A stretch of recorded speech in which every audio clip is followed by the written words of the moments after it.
Amados hermanos y estimados oyentes, es un privilegio para nosotros compartir con ustedes nuestro alimento diario. La serie Salvos por su vida. Tomo 1. El poder de Dios para salvación. Semana 8. Miserable de mí, parte 2. Basada en Romanos capítulo 7, versículo 24.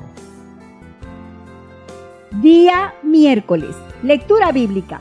Levíticos capítulo 1, versículo 4. Romanos capítulo 6, versículo 23. Romanos capítulo 7, versículos del 1 al 14. Romanos capítulo 8, versículo 2. Segunda de Corintios capítulo 5, versículo 17. Colosenses capítulo 2, versículos del 12 al 14. Apocalipsis capítulo 20, versículos 14 y 15. Leer con oración. Así también vosotros, hermanos míos, habéis muerto a la ley mediante el cuerpo de Cristo, para que seáis de otro, del que resucitó de los muertos, a fin de que llevemos fruto para Dios. Romanos capítulo 7, versículo 4. La muerte del primer marido y la fuerza de la ley. Por recibir a Cristo y su obra, nuestro viejo yo fue crucificado y el primer marido ya murió. Así que resucitamos con Cristo y el nuevo hombre llegó a la existencia. Nos convertimos en una nueva criatura en Cristo. Por eso, nuestra identificación con Cristo, citada en el capítulo 6 de Romanos, es muy importante. El apóstol Pablo ilustra esa identificación con la figura del bautismo. Por ese ángulo, en la cruz, Dios puso en Cristo a todos los que creen y son bautizados. Por tanto, si usted creyó en el Señor, cuando Él murió, también murió. Cuando Él fue sepultado, usted también fue sepultado por la inmersión en las aguas. Y cuando Cristo resucitó, usted también resucitó al levantarse de las aguas. Eso es identificarse con Cristo. En el Antiguo Testamento, durante los sacrificios, el pecador oferente traía un animal e imponía las manos sobre su cabeza, identificándose con él. Cuando el animal moría, el hombre pecador, delante de Dios, también era considerado muerto. Eso solucionaba temporalmente el problema del pecado del hombre, pues esos sacrificios jamás podrían quitar los pecados. Por esa razón, la palabra clave en el Nuevo Testamento es en Cristo. Cuando recibe a Jesucristo, usted forma parte en su muerte. Dios dice que la paga del pecado es la muerte. Si alguien no recibe a Jesucristo, tendrá la muerte eterna en el lago de fuego. Sin embargo, en el momento en que recibimos a Jesucristo y aceptamos su obra redentora realizada por nosotros, morimos en Él y todas nuestras deudas fueron pagadas. En el capítulo 7 de Romanos, versículo 7, leemos: ¿qué diremos pues? ¿La ley es pecado? En ninguna manera. Pero yo no conocí el pecado sino por la ley, porque tampoco conociera la codicia, si la ley no dijera, no codiciarás. Aquellos pueblos del pasado que vivían sin Dios y sin ley, vivían de acuerdo con su conciencia. Algunas veces hacían cosas buenas, otras veces, por la ausencia de la ley, mataban, mentían, robaban y se sentían acusados por su conciencia. No obstante, al saber que determinada actitud es un pecado, somos más instigados a practicarla. Cuando la ley dice, no codiciarás, codiciamos aún más. Necesitamos saber que hay un conflicto en nuestro interior.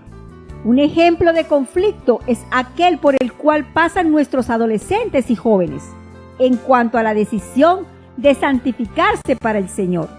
Al ponerse frente a esa decisión, serán despertados a ver la importancia de este asunto y tendrán la oportunidad de madurar.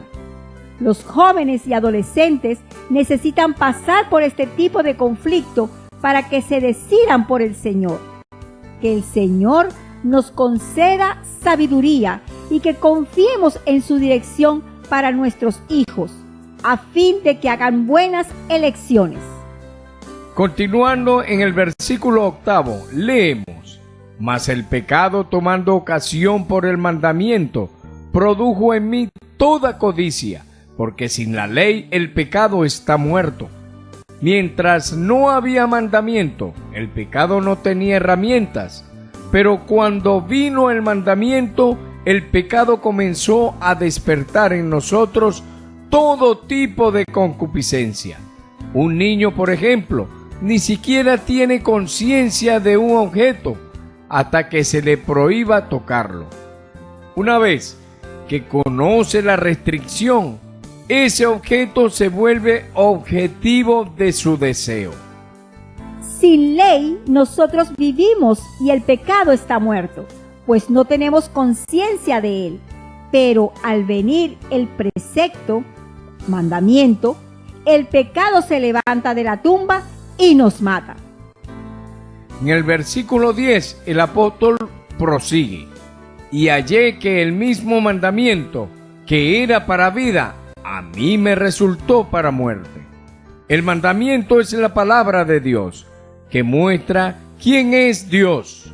Ese mandamiento debía ser para vida, es decir, el mandamiento que ordena: no matarás, no adulterarás, no hurtarás, no darás falso testimonio, no codiciarás.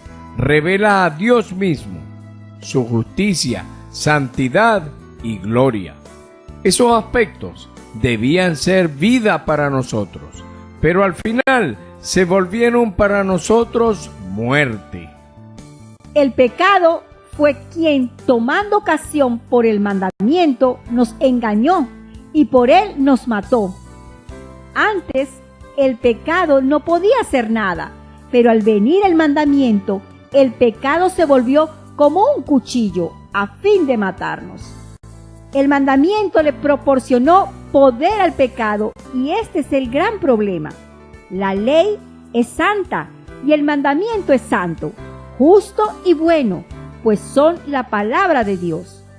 No hay nada de malo con la ley. El problema es que en las manos del pecado, ésta se vuelve algo mortal. El pecado se toma del mandamiento, nos engaña y nos incita a pecar.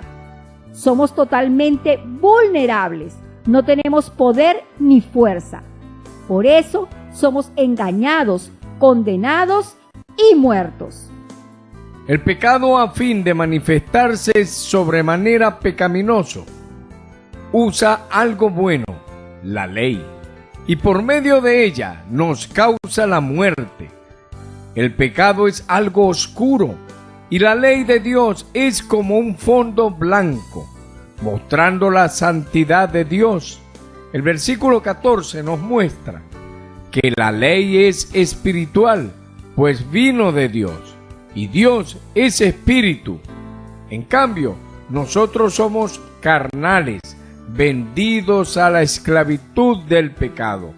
Fuimos vendidos y no tenemos cómo liberarnos. No obstante, la humanidad está vendida a la esclavitud del pecado y necesita ser liberada. A pesar de que este escenario no es alentador, debemos darnos cuenta que este fondo oscuro nos ayuda a reconocer que necesitamos algo más fuerte para obtener liberación, la ley del espíritu de vida. Este asunto, sin embargo, será desarrollado en los días subsiguientes. Pregunta: ¿por qué el pecado tiene tanto poder sobre nosotros? Buen provecho.